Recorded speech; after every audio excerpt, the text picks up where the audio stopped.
트럼프 가문의 부의 신화. 그 시작은 트럼프의 할아버지 프레드릭 트럼프가 1885년에 독일에서 미국 뉴욕으로 이민을 오면서 시작합니다. 그럼 독일계 미국인이신 그렇습니다. 거네요? 안 됐네. 몰랐네요. 이민 초창기 트럼프 할아버지는 이발사 일을 하면서 돈을 모으기 시작했습니다. 근데 할아버지는 그가 모은 돈으로 1891년 시애틀로 이주를 했습니다. 거기서 한 식당을 인수해 운영을 했죠. 일단 식당의 위치가 재밌습니다. 홍등가 중심에 있었습니다. 오, 그래요? 그래서 1층에는 음식과 술을 마시는 공간이고 2층에는 레이디룸이라는 곳이 있었습니다. 레이디룸이요? 예, 레이디룸. 숙녀방? 한마디로 성매매를 하는 태폐적인 분위기의 식당이라고 할 수가 있죠. 식당에서 그런 걸 한다고요? 예. 자, 트럼프의 할아버지는 이 식당을 운영하면서 꽤 괜찮은 수입을 올렸습니다. 하지만 트럼프의 할아버지는 1918년 알코올 중독과 스페인 독감 합병증으로 사망합니다. 그때 스페인 그래서 독감 때문에. 트럼프의 아버지 프레드 트럼프가 12살에 집안의 가장이 됩니다. 하지만 그는 가업을 이어받지 않았습니다. 트럼프의 아버지는 고등학교 때부터 목수일을 배우기 시작해서 이 뉴욕에서 독립주택을 지어 집안을 일으키기 시작합니다. 그렇게 1930년대 후반이 되면 트럼프 아버지는 뉴욕에서 무려 2,500채의 주택을 소유할 정도로 부자가 됩니다. 부동산 재개발로 백만장자가 된 거죠. 열심히 하셨네요. 이렇게 주택 건설 사업을 통해 백만장자가 된 아버지 덕분에 트럼프는 뉴욕에서 금수저도 아닌 다이아몬드 수저로 자랄 수가 있었습니다.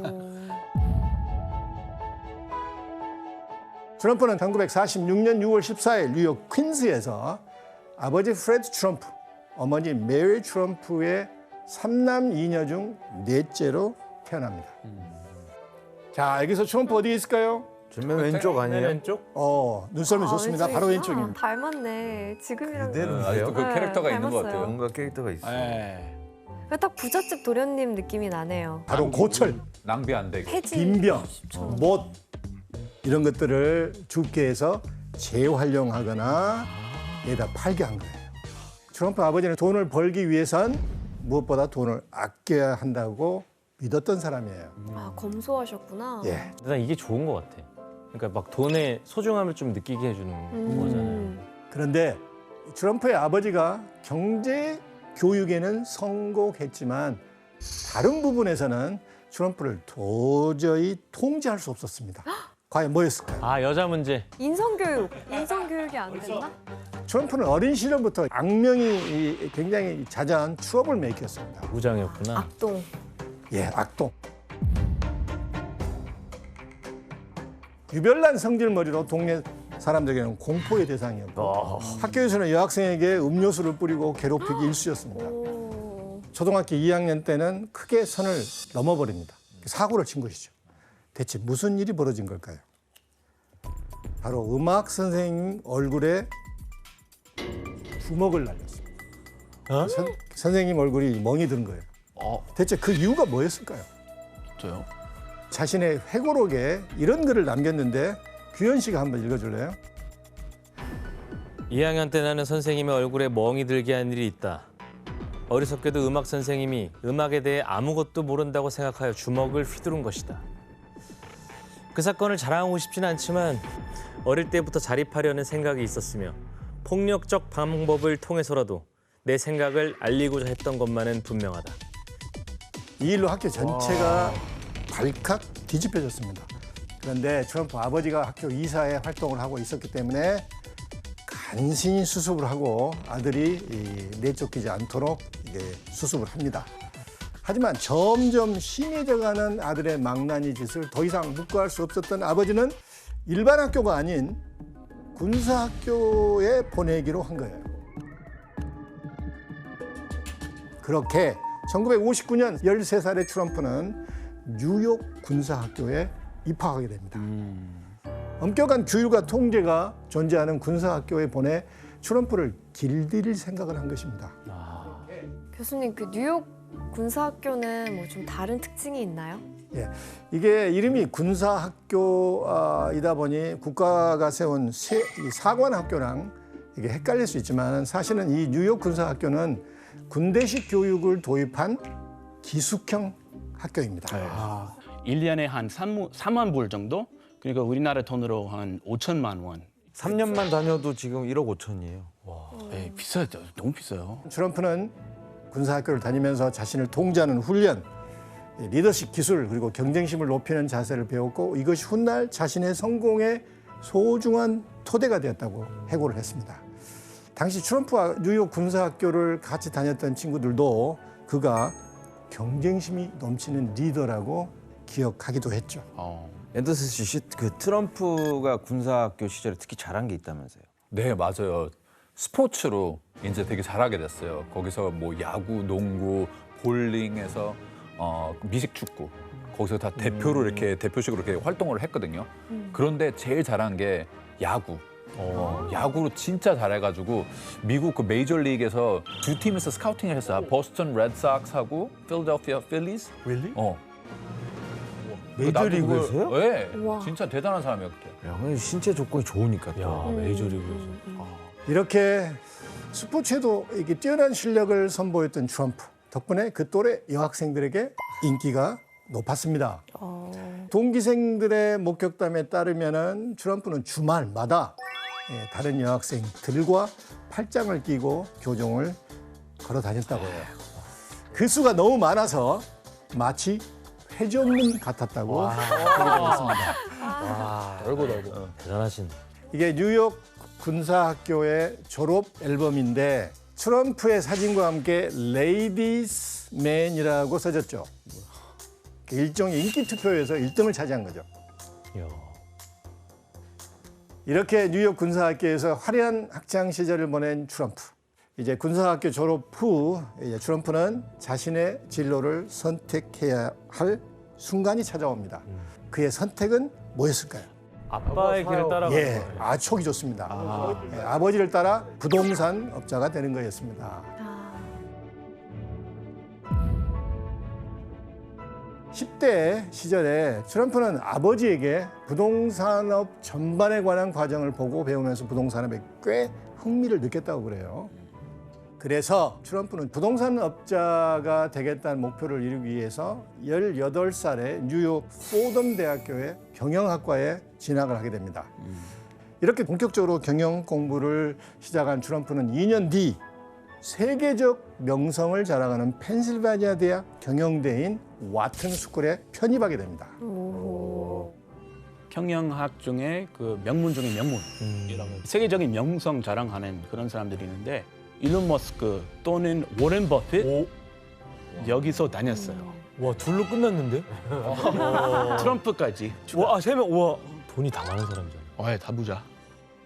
트럼프가 와튼 스쿨에서 부동산 개발학과 첫 수업 시간에 교수에게 이 과목을 왜 수강했냐고 이제 질문을 받았어요, 트럼프가. 그리고 이때 트럼프는 저는 뉴욕 부동산 업계의 왕이 되고 싶습니다. 이렇게 말했다고 해고를 했습니다. 그리고 실제로 그 꿈을 이루기 위해 본격적인 작업에 착수합니다. 대학 시절에 친구들이 신문에 만화나 스포츠 기사를 읽고 있을 때 나는 연방주택관리국의 저당권 상실 명단을 살펴보곤 했다. 정부에서 융자를 받았다가 저당권을 잃은 건물의 목록을 살피는 취미는 이상하게 보일지도 모르겠지만 내가 노린 점은 바로 그것이었다. 남달랐네. 트럼프 얘기를 들어보니까 어때요? 남달랐죠, 혜정 씨 말대로. 그러니까 다들 놀 때 안 예. 놀고 미래를 위해서 뭔가를 하고 있었네요. 저당권 상실 명단이라는 게 쉽게 말하면 이런 거예요. 건물을 담보로 정부의 돈을 빌렸다가 갚지 못해서 경매에 넘어간 건물들을 말합니다. 트럼프는 이 명단을 들여다보면서 정부가 될 수 있으면 이 건물에서 빨리 손을 떼고 싶어 한다는 걸 알 거 아니에요. 그렇게 이 건물들을 매우 싼 가격에 사들일 수 있다는 것을 깨닫게 됩니다. 그리고 이때 저당권 상실 리스트를 보던 트럼프의 눈에 들어온 곳이 하나 있었습니다. 바로 오하이오주 신시내티에 있는 1,200가구의 아파트 단지였습니다. 와. 이곳은 800가구나 임대가 되지 않아 비어 있었고 건축업자가 망해버려서 정부가 저당권을 압류해버린 상황의 단지였습니다. 하지만 트럼프는 무척 싼 값에 아파트 단지를 손에 넣을 절호의 기회라고 생각합니다. 그래서 트럼프는 이 아파트 단지를 아버지와 함께 600만 달러에 인수했는데 이 돈은 현재 가치로 620억 원. 자, 트럼프는 아파트 단지를 인수한 후 제일 먼저 이 작업에 착수합니다. 리모델링? 예, 리모델링. 무려 80만 달러를 들여서 아파트 리모델링 작업을 시작한 거예요. 큰 돈이네. 그리고 트럼프는 신문 광고를 통해 아파트를 홍보합니다. 90달러부터 시작. 그렇게 써 있습니다. Monthly rental includes free 2 swimming pools, cabana club, electric, gas, heat, hot water. 아니 90달러인데 수영장이 2개가 딸려 있다고요? 네. 공동으로 쓰는 거. 조건이 좋은데요? 네, 당시 신시내티에는 부동산 광고를 하는 사람이 거의 없었습니다. 이런 적극적인 홍보 전략으로 사람들이 관심과 함께 입소문이 돌기 시작했고 결국 1년도 채 되지 않아 단지 전체를 임대하는 데 성공합니다. 야. 대단하다. 이후 트럼프는 이 아파트 단지를 1,200만 달러에 매각하게 됩니다. 아까 얼마에 샀다고 그랬죠? 600만 달러.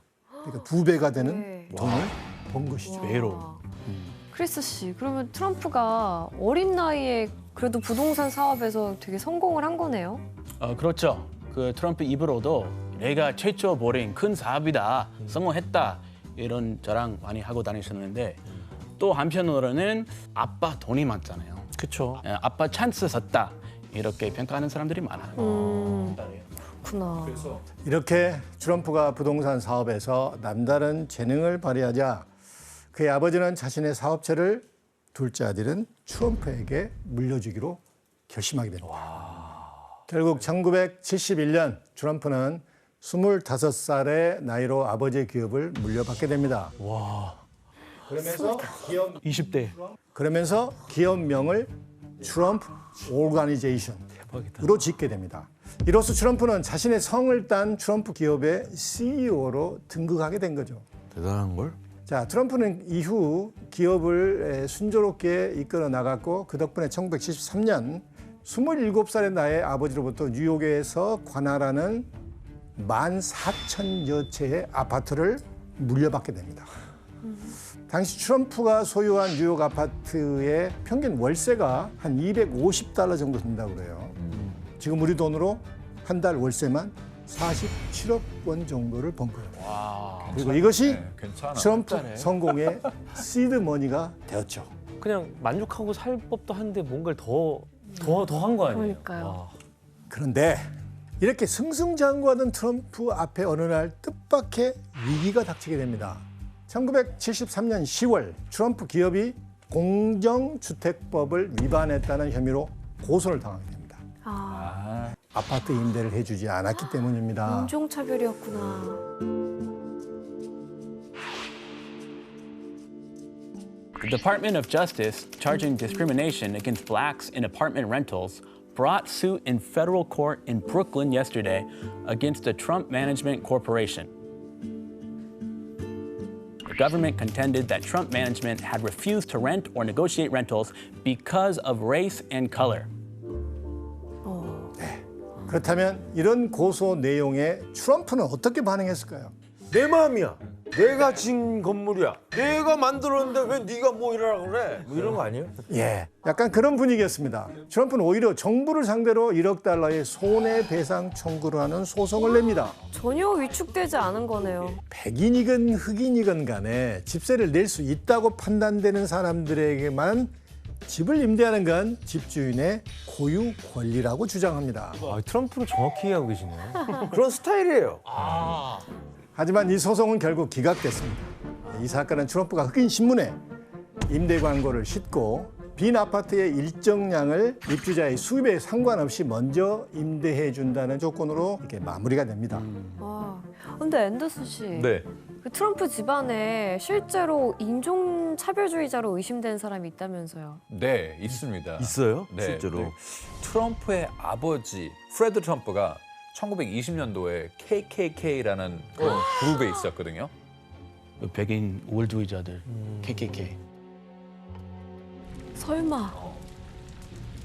1927년에 1,000명의 KKK 단원들이 뉴욕 퀸즈에 모여 파시스트를 웅호하는 시위를 벌인 적이 있거든요. 그런데 당시 시위로 체포된 사람들 중에 트럼프 아버지가 그 가운데 있었어요. 아빠가 어머. 이름이 있는 건가? 그렇죠. 체포됐어. 프레드 트럼프. 그러네. 그런데 또 어떤 수로 또 금방 풀리고. 몰랐어요. 오, 소름. 그러던 1975년 29살 경에 트럼프는 사업가로서 언론의 주목을 받게 되는 대형 사업을 벌이게 됩니다. 그리고 그 일은 뉴욕의 중심 맨해튼에서 벌어집니다. 야. 낡을 대로 낡아버린 코모도 호텔을 호화스러운 새 호텔로 변신시키는 작업이었습니다.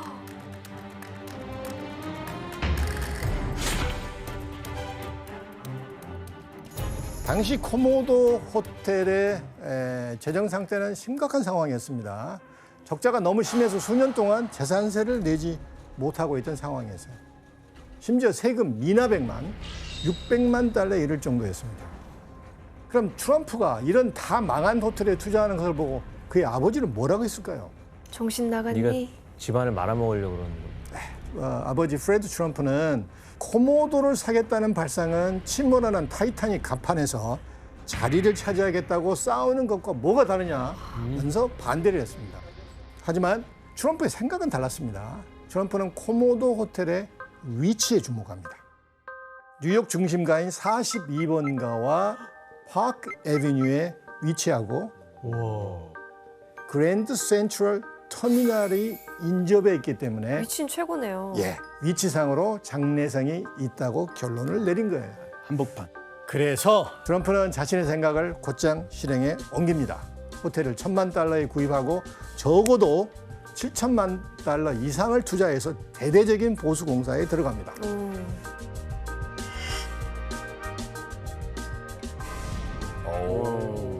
통 유리창으로 바꿨네요. 요즘 건물 같아요, 그냥. 트럼프는 건물을 벽 대신 반사력이 좋은 유리로 둘러싸는 방법을 선택했습니다. 당시로서는 쉽게 찾아볼 수 없는 파격적인 방식이라고 합니다. 특히 이 42번가를 한눈에 굽어볼 수 있는 호텔 내 레스토랑을 만들어서 이목을 끌게 됩니다. 그런데 당시만 해도 호텔을 경영해 본 적이 없었던 트럼프는 이 호텔을 경영할 적임자를 찾게 되었겠죠. 그런 트럼프의 눈에 들어온 기업은 거대 호텔 체인 중에 하나였던 하얏트 호텔이었습니다. 각종 회의장으로 많이 이용되고 있기 때문에 위치적으로 상당한 영업이익을 낼 수 있을 거라고 계산한 거예요. 하얏트 호텔 입장에서도 아직 뉴욕에 간판을 내걸지 못한 상황이기 때문에 손해볼 일이 없죠. 이렇게 트럼프와 하얏트 호텔의 계약이 성사됐고 옛 코모도 호텔은 1980년 9월 그랜드 하얏트 호텔로 새롭게 문을 열게 됩니다. 오픈한 첫날부터 대호왕이었다고 하는데요. 1974년 코모도 호텔은 룸 하나당 하룻밤의 평균 20달러를 좀 넘었고요. 개장 후에는 한 115달러 정도 받았습니다. 와, 다섯 네, 맞아요. 그리고 7년 후에 연간 총 수익이 3천만 달러, 지금 가치로 397억 원 정도로 기록했습니다. 네, 대단하죠, 아주. 이렇게 도시 흉물로 남아있던 낡은 호텔을 뉴욕의 거대 호텔 체인으로 변신시키는 데 성공하면서 트럼프는 다음 세대의 젊은 사업가로 불리며 언론의 주목을 받게 됩니다.